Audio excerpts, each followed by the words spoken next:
En France, la prime de Noël est une aide exceptionnelle attribuée à certains bénéficiaires de minima sociaux, revenus de solidarité active, allocation de solidarité spécifique, allocation équivalent retraite. Elle sera versée à ces foyers modestes. Au Togo de Forgnassimbe, on va attribuer une prime exceptionnelle de 60 000 FCFA à ceux qui ont déjà un pouvoir d'achat, les fonctionnaires, autres enseignants et retraités.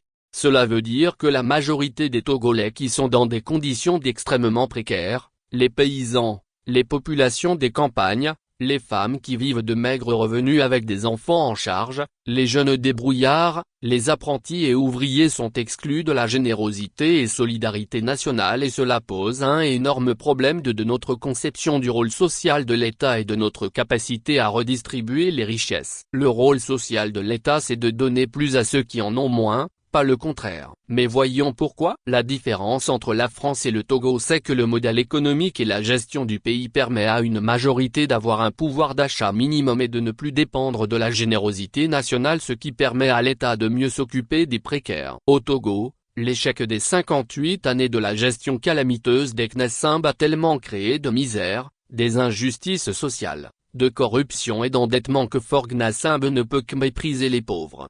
De plus au Togo l'État ne dispose pas de cartographie, ni de données fiables pour recenser et catégoriser les plus démunis et évaluer leur niveau de revenu. Donc aucun levier fiable pour répondre aux besoins primaires des Togolais. Conclusion. Ce que Forgnassimbe vient de faire n'est que du rafistolage, une mesure d'apartheid social qui ne répond pas aux besoins du pays. Ce que les Togolais demandent à Forgnassimbe depuis 20 ans bientôt, c'est de mettre en place une politique économique qui va élever le niveau de vie de la majorité des Togolais, de lutter contre la corruption, de lutter contre la dette, de faire une politique d'industrialisation qui crée des richesses.